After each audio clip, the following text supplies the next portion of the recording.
আজকের লেকচারে আমরা যেটা পড়বো সেটা হচ্ছে তড়িৎ ঋণাত্মকতা বা ইলেকট্রোনেগেটিভিটি। তড়িৎ ঋণাত্মকতা বা ইলেকট্রোনেগেটিভিটি বলতে আমরা কি বুঝি? না, তড়িৎ ঋণাত্মকতা বলতে বোঝায় যে কোনো একটি পরমাণু সমযোজী বন্ধন অবস্থায় ওই পরমাণুটি বন্ধন জোড় ইলেকট্রনকে যতটা মানে যতটা আকর্ষণ করতে পারে, অথবা আমি বলতে পারি যে ওই পরমাণুর নিউক্লিয়াস যত জোরে টানতে পারে কোন কোন মানে ইলেকট্রন জোড়কে, না বন্ধনে ব্যবহৃত যে ইলেকট্রনটা, তাই যাকে আমরা বলছি বন্ধন ইলেকট্রন জোড়, সেই বন্ধন ইলেকট্রন জোড়কে যত জোরে নিজের দিকে আকর্ষণ করতে পারে, নিজের পরমাণুর কেন্দ্রের দিকে আকর্ষণ করতে পারে, সেই আকর্ষণ করার ক্ষমতাটাকেই কিন্তু আমরা বলছি ইলেকট্রোনেগেটিভিটি। এখন সেটাকে আমরা একটু ব্যাখ্যা করে দেখি। ধরে নিচ্ছি এ একটা মৌল এবং এ আরেকটা মৌল বি এর সঙ্গে সমযোজী বন্ধনে আবদ্ধ অবস্থায় আছে, ঠিক আছে? তাহলে এদের মধ্যে একটা সমযোজী বন্ধন যদি গঠন হয়, তাহলে যেটা হয়, এ বি এর মাঝখানে একটা সমযোজী বন্ড ফর্মেশন হয়, আর সমযোজী বন্ডের মাঝখানে একটা সমযোজী বন্ধন গঠন হলো। তার মানে কি, এই বন্ধনটা অ্যাকচুয়ালি দুটো ইলেকট্রন এর সমন্বয়, মানে দুটো ইলেকট্রন যদি এ এবং বি তারা শেয়ার করে, মানে এও এই দুটো ইলেকট্রন ব্যবহার করবে, বি ও কিন্তু এই দুটো ব্যবহার করবে, তাহলে সমযোজী বন্ড ফর্মেশন হয়। এটা কিন্তু আমরা জানি, ঠিক আছে? এটা ভাগ চিহ্ন তোমরা মনে করো না, এটা আমি দেখাতে চাইলাম। এই বন্ড মানে হচ্ছে এখানে দুটো ইলেকট্রন আছে, ঠিক আছে? তো এক্ষেত্রে যেটা বলা হচ্ছে যে এই বন্ধন ইলেকট্রন জোড়, এই দুটো ইলেকট্রন কি অ্যাকচুয়ালি আমরা এই বন্ডের মাধ্যমে রিপ্রেজেন্ট করছি। আশা করি বুঝতে পেরেছো। তো এই যে বন্ধন ইলেকট্রন জোড়কে নিজের দিকে বা নিজের পরমাণুর কেন্দ্রের দিকে কতটা জোরে টানতে পারছে, কত ক্ষমতা দিয়ে টানতে পারছে, এই টানার ক্ষমতাকে বলছি আমরা ইলেকট্রোনেগেটিভিটি। এখন ইলেকট্রোনেগেটিভিটি ব্যাপারটা সম্পূর্ণ আপেক্ষিক, ঠিক আছে? যেমন যদি এরকম হয় যে এই বন্ধন ইলেকট্রন জোড়কে এ বেশি পরিমাণে টানছে, তাহলে দেখা যাবে যে দুটো কেস ঘটতে পারে। এরকম হবে যে এ বেশি জোরে টানছে, তাহলে এ বি এর মাঝখানে বন্ডে এই ইলেকট্রন জোড়টা এদিকে চলে আসলো।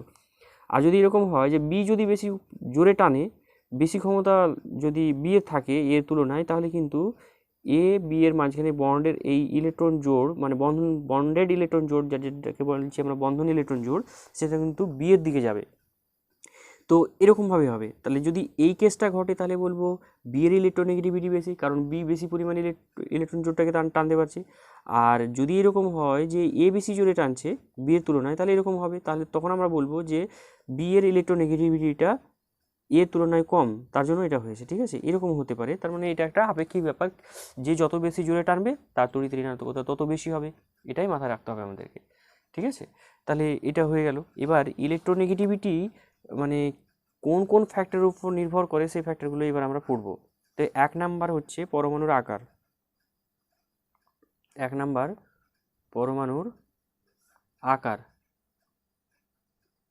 পরমাণুর আকার, এখান থেকে আমি আগেও যে ফ্যাক্টরগুলো আমি বলেছিলাম তার মধ্যে নিশ্চয়ই খেয়াল করেছো তোমরা, যে পরমাণুর আকার ধরে নিচ্ছি দুটো পরমাণু এখানে, এটা একটা বড় পরমাণু আর এটা একটা ছোট পরমাণু।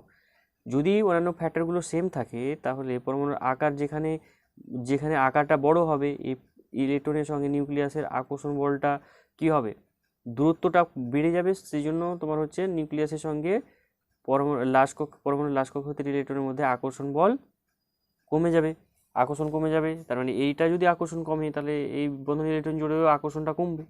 আর আকর্ষণ কমলে মানে টানার ক্ষমতাটা কিন্তু কমে গেল, আর ক্ষমতা কমে গেল, টানার ক্ষমতা কমে গেল, বন্ডের ইলেকট্রন জোড়কেও টানার ক্ষমতা কমে গেল, মানে ইলেকট্রোনেগেটিভিটি কমে গেল। এটাই ফ্যাক্টর, আর কিছুই না, ঠিক আছে? তাহলে আকার যত কি হচ্ছে কমবে, আকার যত বাড়বে এভাবে, তাহলে এদের মধ্যে বন্ডেড ইলেকট্রন জোড়কে পরমাণুর কেন্দ্র তত কম পরিমাণে টানবে, আর কম পরিমাণে টানলে ইলেকট্রোনেগেটিভিটিও কম হবে। একই রকমভাবে যদি পরমাণুর আকার ছোট হয়, তাহলে কি হবে, নিউক্লিয়াসের সঙ্গে নিউক্লিয়াসের সঙ্গে লাশ কক্ষপথের ইলেকট্রন বা বন্ধন ইলেকট্রন জোড়ের কিন্তু দূরত্বটা কমে যাবে। আর দূরত্ব কমলে পরিষ্কার এখান থেকে বোঝা যাচ্ছে যে যদি দূরত্ব কমে যায় তাহলে আকর্ষণ বাড়বে, আর আকর্ষণ বেড়ে গেলে মানে এই ইলেকট্রন জোড়কে নিজের দিকে টানার ক্ষমতা বাড়বে, ফলে তার ইলেকট্রোনেগেটিভিটিও কিন্তু বাড়বে। সেই জন্য এই ক্ষেত্রে বি এর ইলেকট্রোনেগেটিভিটি বেশি, এ এর ইলেকট্রোনেগেটিভিটি কম। তাহলে যেটা আমরা বুঝলাম, পরমাণুর আকার যত বাড়বে ইলেকট্রোনেগেটিভিটি কমবে, পরমাণুর আকার যত কমবে ইলেকট্রোনেগেটিভিটি বাড়বে।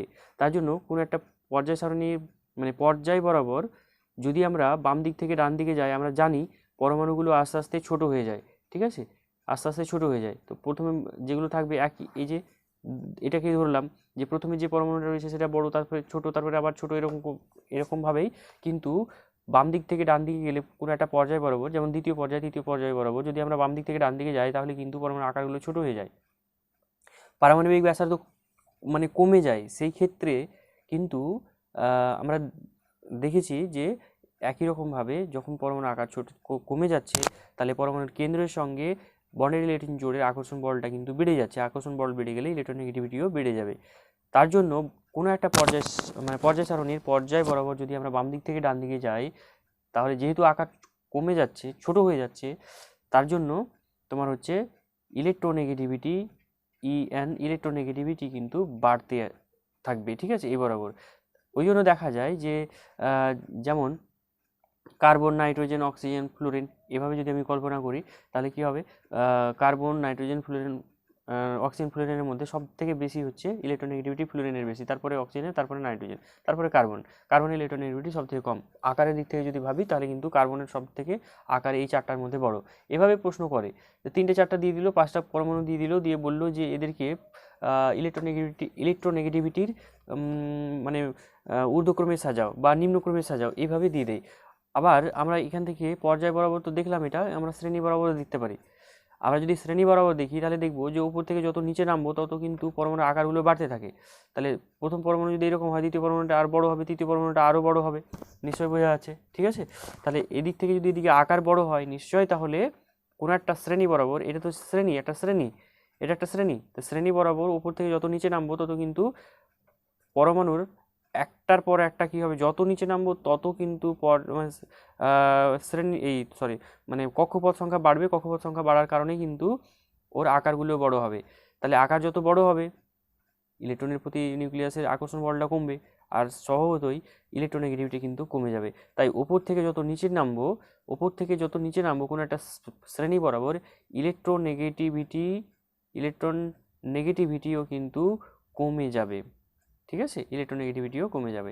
এই কথাটা আমাদেরকে মাথায় রাখতে হবে। তাহলে পর্যায় বরাবর এবং শ্রেণী বরাবর এই পরমাণুর আকারের জন্য যে ফ্যাক্টরটা দেখলাম আমরা, সেটা এখান থেকে আশা করি ব্যাখ্যাটা বুঝতে পেরেছো, ঠিক আছে। এরপরে যেটা আমরা করব সেটা হচ্ছে নিউক্লিয়াসের চার্জ। 2 নম্বর পয়েন্ট,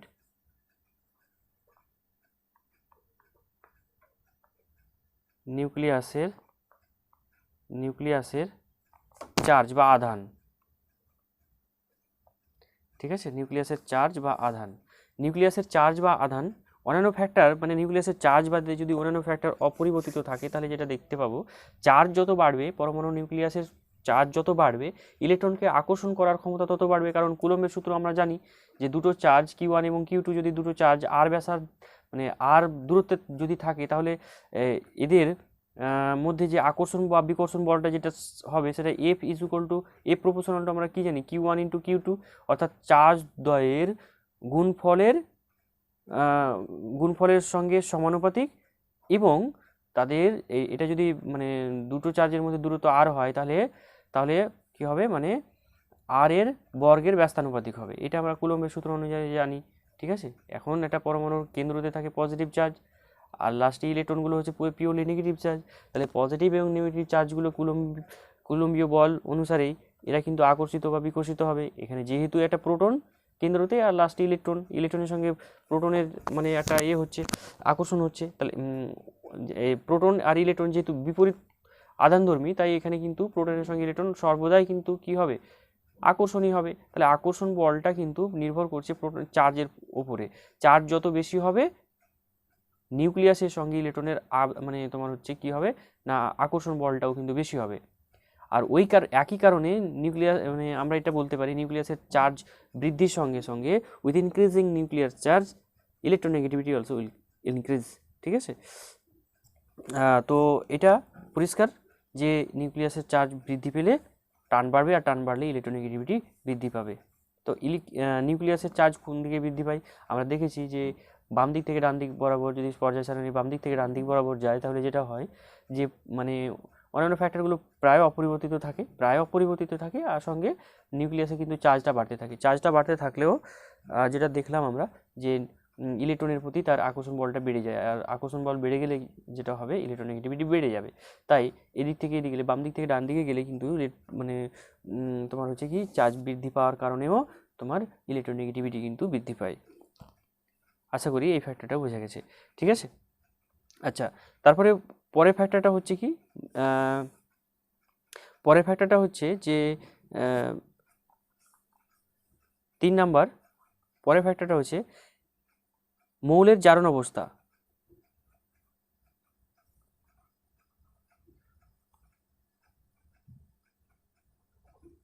মৌলের জারণ অবস্থাটা কোনটা?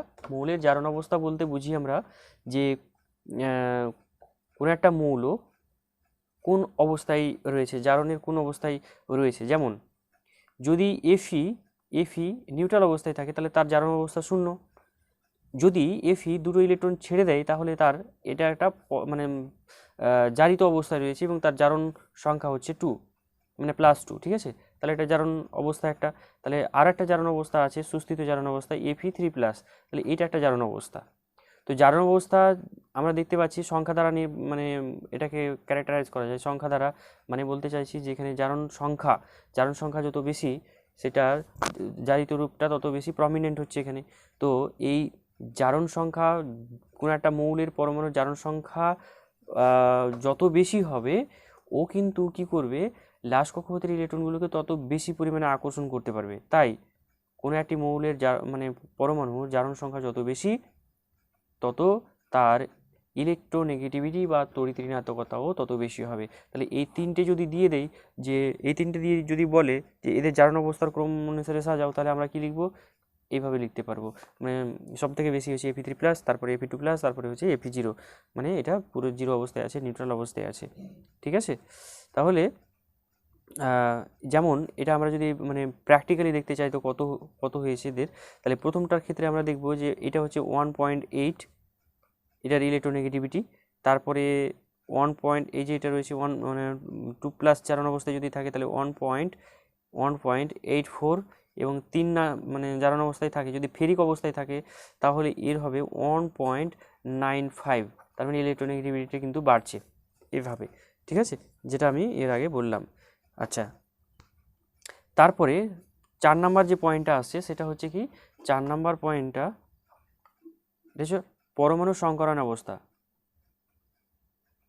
পরমাণুর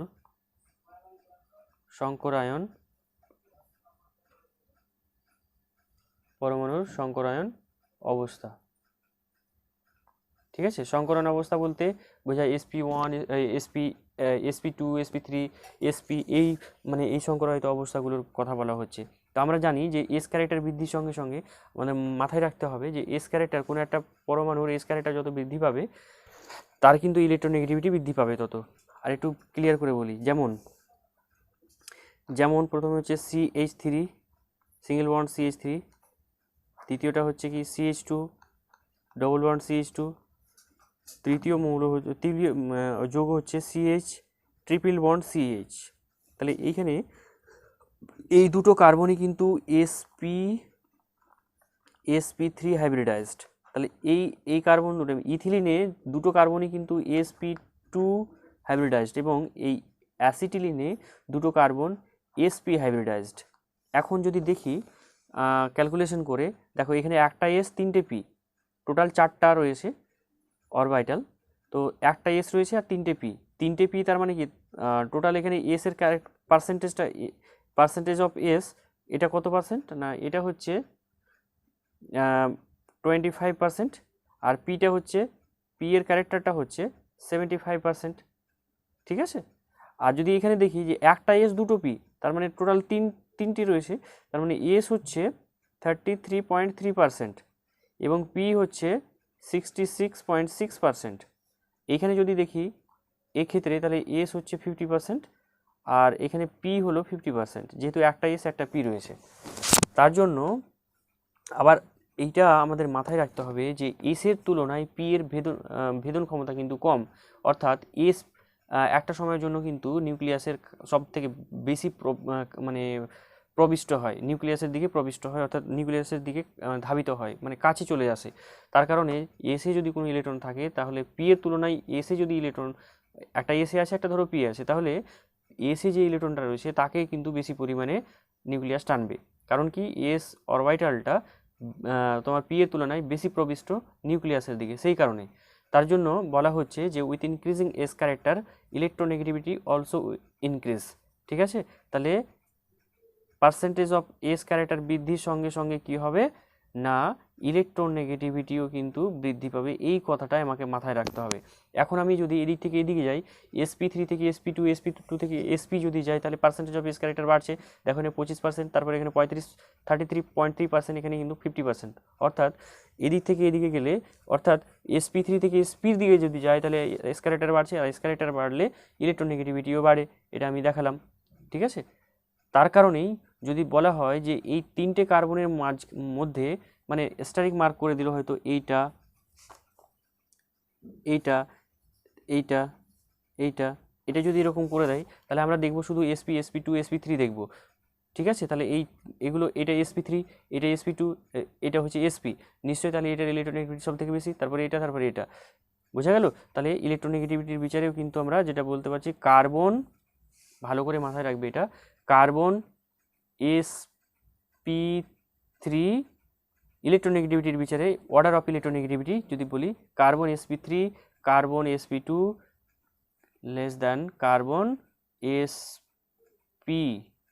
ঠিক আছে, sp কার্বন সব থেকে বেশি ইলেকট্রোনেগেটিভ, তারপরে sp2, তারপরে হচ্ছে sp3। এই অর্ডারটা আমাদেরকে মাথায় রাখতে হবে। বোঝা গেল? আচ্ছা, এবার যেটা পড়বো আমরা সেটা হচ্ছে ইলেকট্রোনেগেটিভিটি নির্ণয়ের বিভিন্ন স্কেলগুলো। ঠিক আছে, তো এই ক্ষেত্রে দেখো যেটা হচ্ছে এ এবং বি, এখানে যেটা আমি দেখাচ্ছি, এ এবং বি পরমাণু দুটো সমযোজী বন্ধনে আবদ্ধ রয়েছে, এবং এ এবং বি এর মাঝখানে একটা নিশ্চয়ই ইলেকট্রন জোড় রয়েছে, যেটাকে বলি আমরা বন্ধন ইলেকট্রন জোড়। তো এই বন্ধন ইলেকট্রন জোড়টাকে যে যত জোরে বেশি টানবে, তার ইলেকট্রোনেগেটিভিটি তত বেশি, আমরা জেনে আসলাম। ঠিক আছে, যদি বি বেশি পরিমাণে টানে, বি এর দিকে যদি বন্ধন ইলেকট্রন জোড় চলে আসে, তাহলে বি এর ইলেকট্রোনেগেটিভিটি বেশি, এটা আমরা বলবো।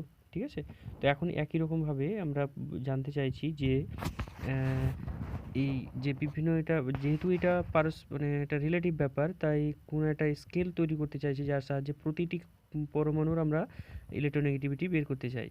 তো এখন দেখো আমরা যে একটা স্কেল, ইলেকট্রোনেগেটিভিটির একটা স্কেল পড়বো, সেটা হচ্ছে মুলিকেন পাউলিং স্কেল। ঠিক আছে, তো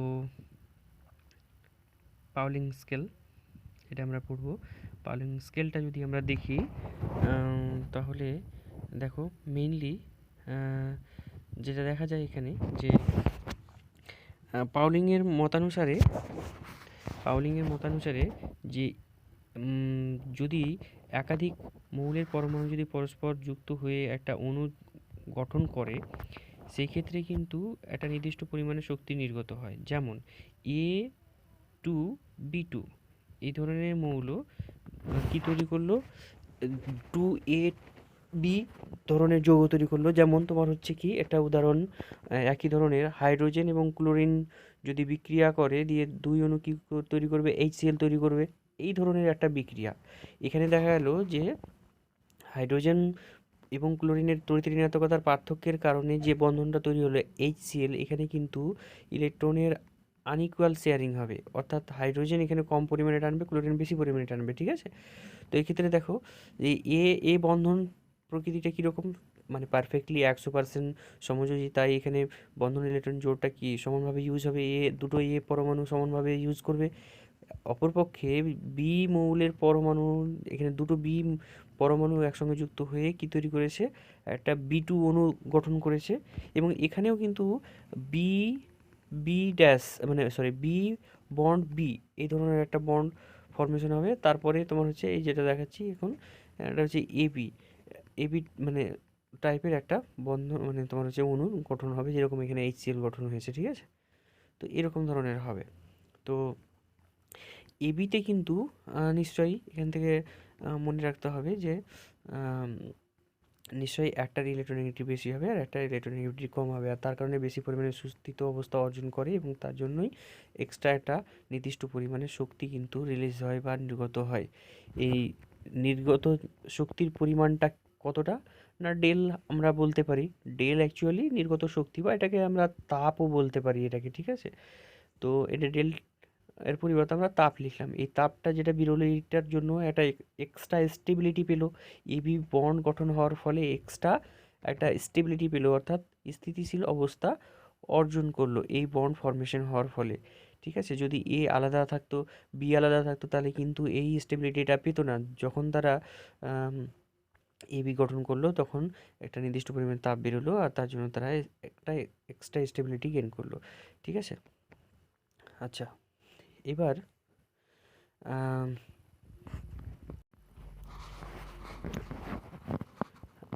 আচ্ছা, এরপরে যেটা আমরা দেখব সেটা হচ্ছে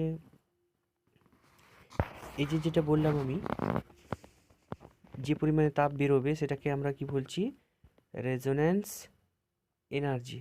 রেজোন্যান্স এনার্জি মানে যে পরিমাণে স্থিতিশীল অবস্থা অর্জন করলো, মানে যে এনার্জিটা বেরিয়ে গেল, সেটাকে আমরা বলছি রেজোন্যান্স এনার্জি, ঠিক আছে। এর মানটা কত হবে না, এর মানটা সমান সমান হচ্ছে ই অফ এবি, অর্থাৎ ই অফ এবি মানে কি, এবি এর শক্তি বন্ড বন্ড এনার্জি মাইনাস এবির মানে কোভ্যালেন্ট বন্ড, এটা একটা সমযোজী বন্ড এবি যেটা লেখা হয়েছে এ বন্ড ভি, এটা হচ্ছে এ সমযোজী বন্ড ভি, মানে এবি এর সমযোজী বন্ধন, আর এটা কিন্তু 100% সমযোজী বন্ধন, ঠিক আছে। আচ্ছা, তাহলে ডেল ইজ ইকুয়াল টু লেখা যায় কত, ডেল ইজ ইকুয়াল টু লেখা যায় ই অফ এবি, মানে এবি এ এবি এর বন্ধন শক্তি মাইনাস, এবার 100% বন্ধন শক্তিটাকে আমি ই অফ কোভ্যালেন্ট 100% এটা লিখতে পারি।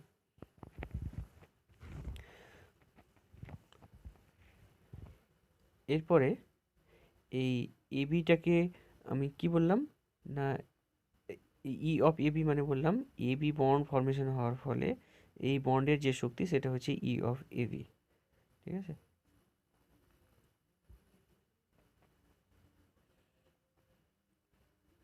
এবি এর বন্ধন শক্তি, ঠিক আছে। আচ্ছা, ই কোভ্যালেন্ট যে 100% যেটা বললাম এটাকে কিন্তু বের করা যায় এ এ বন্ডের ই অফ এ এ, অর্থাৎ এ এ টাইপের, মানে দুটো হাইড্রোজেন যেরকম যুক্ত হলে যেরকম হয় আর কি, এইচ টু অণু গঠন করে আর সিএল টু গঠন করে, তা তাদের জ্যামিতিক গড় নিতে হবে এখানে, ঠিক আছে। জ্যামিতিক গড় নিব কি করে না, দুটোর গুণফল করে রুট করে দেবো, ঠিক আছে। তাহলে ই of A A into E of বিবি আর তার আন্ডার রুট করে দিলাম, ঠিক আছে। তাহলে এইটা হয়ে গেল এ এ বিবি এর মানে 100 এ এ এবং বিবি যদি যুক্ত হয়ে এ বি যৌগ গঠন করে এবং সেটা যদি কোভ্যালেন্ট বন্ড গঠন করে 100%, তাহলে তার গড় মানটা হচ্ছে এইটা, ঠিক আছে। তো ডেল ইজ ইকুয়াল টু তাহলে কী পাবো, তাহলে আগের মানটা এখানে বসিয়ে দিই, তাহলে মানটা বসিয়ে দিলে কত হবে না, ওইখানে ডেলের মানটা বসিয়ে দিলে E of A B minus under root of E of A A into E of বিবি,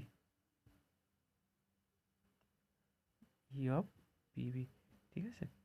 এখন এই যে মানটা আমরা পেলাম, মানে রেজোন্যান্স এনার্জির মানটা পেলাম, এই রেজোন্যান্স এনার্জির মানের সঙ্গে কিন্তু আমরা আহ, আহ, তড়িৎ ঋণাত্মকতার পার্থক্য বা তড়িৎ ঋণাত্মকতার সঙ্গে এই রেজোন্যান্স এনার্জির একটা সম্পর্ক ঘটাতে পারি, যেটা পাউলিং যে সম্পর্কটা বলেছিলেন, সেই সম্পর্কটা এরকম, ঠিক আছে। ধরে নাও যে এ এর ইলেকট্রোনেগেটিভিটি হচ্ছে এ কাই অফ এ, এবং বি এর ইলেকট্রোনেগেটিভিটি হচ্ছে মানে কাই অফ এ, বি এর ইলেকট্রোনেগেটিভিটি হচ্ছে কাই অফ বি, এটাকে বলা হচ্ছে কাই, ঠিক আছে। কাই চিহ্নটাকে বলা হচ্ছে কাই, এটা কিন্তু এক্স নয়।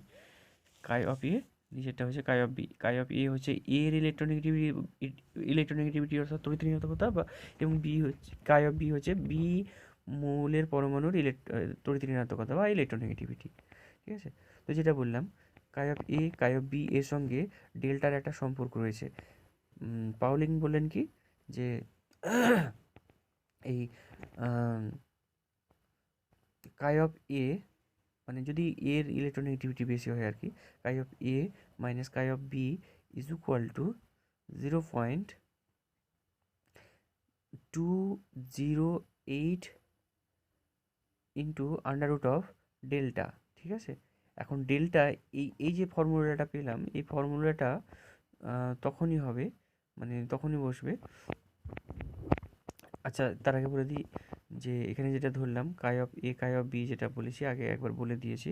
তো আচ্ছা, এখানে যেটা ডেল্টার মানটা বলতে চাইছিলাম, ডেল্টা মানে হচ্ছে ডেল্টা এর মান যখন দেয়া থাকবে কিলো ক্যালোরি পার মোল এককে, কিলো ক্যালোরি পার মোল এককে যদি ডেল্টার মান দেয়া থাকে তবে আমরা লিখতে পারবো chi A minus chi B equal to এই সমীকরণটা, ঠিক আছে। যদি যদি ডেল্টার মান অন্য এককে দেয়া থাকে তাহলে কিন্তু এর মান, এই সমীকরণটা অন্যরকম লেখা হবে, পরে দেখাচ্ছি সেটা।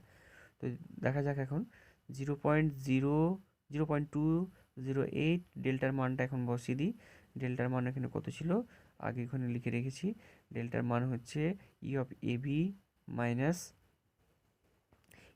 মাইনাস আন্ডার রুট অফটাকে টু দি পাওয়ার হাফ দিলেও একই ব্যাপার, E of A A into E of B B to the power half, ঠিক আছে। আগেটা তাহলে হয়ে গেল, এইটা হয়ে গেল chi of A minus chi of B এর সঙ্গে সমীকরণ, ঠিক আছে। এটা পাওয়া গেল। তাহলে এই সমীকরণটা আমরা এই পাউলিংয়ের সমীকরণ নামে এটাকে লিখতে, মানে পাউলিংয়ের সমীকরণ এর একটা রূপ এটা অ্যাকচুয়ালি। আচ্ছা, পরে আমরা আর একটা মানে সমীকরণ লিখতে পারবো যদি আমরা অ্যাকচুয়ালি ডেল্টার মানটাকে কিলো জুল প্রতি এককে লিখি, তাহলে কি হবে সেটা এবার আমরা কিন্তু দেখব, ঠিক আছে। তো chi of A minus chi of B is equal to লেখা যায় 0.102, এটাকে লেখা যায় 0.102 আন্ডার রুট অফ ডেল্টা, ঠিক আছে। তাহলে ডেল্টার মান এখানে কিসে আসবে, ডেল্টার মান যখন আসবে কিলো জুল প্রতি মোল এককে, যদি কিলো জুল প্রতি মোল এককে নিই তাহলে কিন্তু chi of A minus chi of B is equal to 0.102 under root of delta, এইটা কিন্তু আমাকে লিখতে হবে, ঠিক আছে। তাহলে এই মানগুলো আমরা আগে যে মানগুলো পেয়েছিলাম সেগুলো যদি বসিয়ে দিই তাহলে কী হতে পাবো, 0.102 ইন্টু ডেল্টার মানটা আগে থেকে যেটা পেয়েছিলাম সেটা বসিয়ে দেবো, ঠিক আছে। আগে যেটা পেয়েছিলাম E of A B minus E of A A into E of B B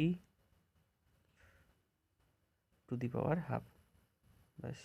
তাহলে এটা হয়ে গেল একটা সমীকরণ যখন ডেল্টার মানটা কিলো জুল প্রতি মোল এককে থাকবে, ঠিক আছে, তখন এই সমীকরণটা আমি লিখব। আশা করি এটা ক্লিয়ার হয়েছে, ঠিক আছে। আচ্ছা, এরপরে যেটা বলবো সেটা হচ্ছে যে এখানে তাকাও যে chi of A chi of B, মানে এ এবং বি এর তড়িৎ ঋণাত্মকতার মধ্যে যে কোনো একটা যদি জানতে পারি, আর এখানে হচ্ছে এ এ যদি মানে covalent bond, B B covalent bond এবং এ বি কোভ্যালেন্ট বন্ডের এনার্জি কিন্তু পরিমাপ করা সম্ভব। এই তিনটে পরিমাপ যদি করতে পারি, এ এ বি বি এবং এ বি তিনটে বন্ড এনার্জি মাপলাম, আর তারপরে যে কোনো একটা যদি কাই অফ এ বা কাই অফ বি এর মধ্যে যে কোনো একটা যদি জানতে পারি তাহলে কিন্তু অনায়াসে মানে আদার্স এলিমেন্টের এটা মানে ইলেকট্রোনেগেটিভিটি কিন্তু খুব সহজে ক্যালকুলেশন করা যাবে। এরপরে যেটা বলবো সেটা হচ্ছে যে যে কোনো একটাকে প্রমাণ ধরতে হবে, যেহেতু একটাকে তো জানতেই হবে, প্রথমত জানতে গেলে একটা তো জানতেই হবে, তাই যেটা আমরা এটা হাইড্রোজেনের ইলেকট্রোনেগেটিভিটি প্রমাণ হিসেবে 2.1 ধরে নিলাম, যেটাকে একটা আমি হাইড্রোজেনের পরিবর্তে যে মানে এখানে chi of A is equal to hydrogen ধরে নিতে পারি। হাইড্রোজেন মানে কাই অফ এ এর মান বা কাই অফ বি এর মান আমি এটাকে হাইড্রোজেন ধরে নিতে পারি, দিয়ে হাইড্রোজেনের সঙ্গে বন্ড গঠন করে তারপরে এটাকে